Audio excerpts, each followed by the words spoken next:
Hello everyone, and welcome back to the Ghost Rider Vlogs.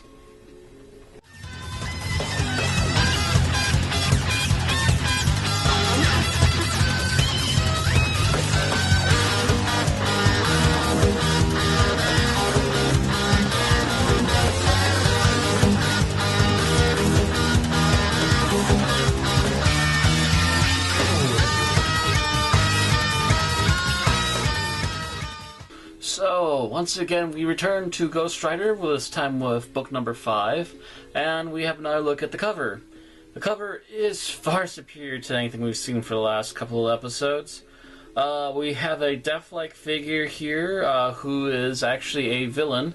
We also have a decent-looking Ghost Rider, finally. My only complaint is that we're being lazy again and having an all-white background cover. When, again, obviously this is taking place in the middle of the night. But that's pretty much my only nitpick about this particular cover. The rest of it is really, really good. Much like the artwork within. So then, the inside. Last time we left off with Roxanne in the hands of Jensen, the derby guy. He's obviously planning to shoot Roxanne. However, one of his henchmen runs in, telling him that they need to run. He then reveals himself to be the demon Roulette, and sets one of the objects in the office room on fire, and sets up Roxanne to die to fire. Apparently this must be the next day after the actual demolition derby, as we start off with Johnny as himself again, and then have him become the writer throughout this opening bit.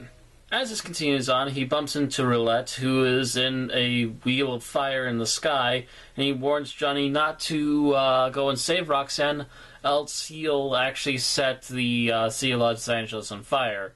Not saying, of course, that actually what he intends to really do is target 6 different buildings.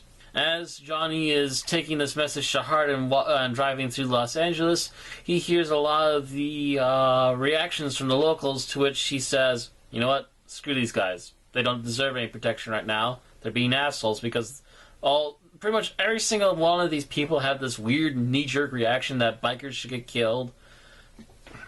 It seems like bullshit to me, but then again, you're trying to set up the fact that this character is supposed to be a hero, and that and because he's a hero, he's misunderstood.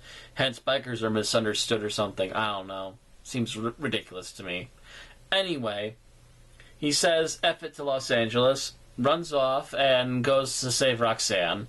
After doing so, he decides to head back to Los Angeles and save the rest of the people who have not been attacked yet, whether or not they deserve it.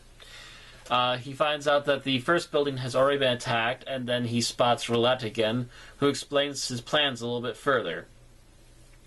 Upon seeing the image of Roulette, Johnny now, as the Ghost Rider, has a connection. He can kind of sense Satan's evil minions now as the writer, and he travels it to a floating castle out in the desert.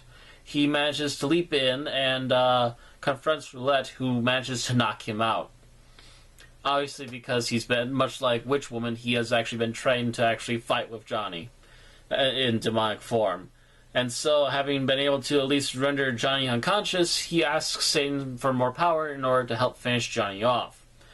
Satan appears and grants him his wish, but however, at the same time, Johnny is getting back on his...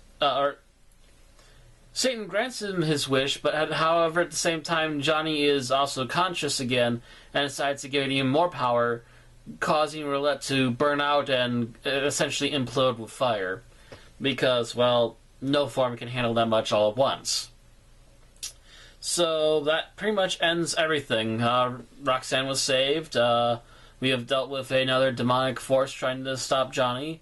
And he has more or less saved Los Angeles. At least he saved the 5 other guys who, as a group, apparently murdered this guy when he was immortal. But oh well, he's still technically done good. And that's it for this particular episode. So we'll see what unfolds with our next episode. Until then, that's all for tonight, and I'll see you all later. Goodbye.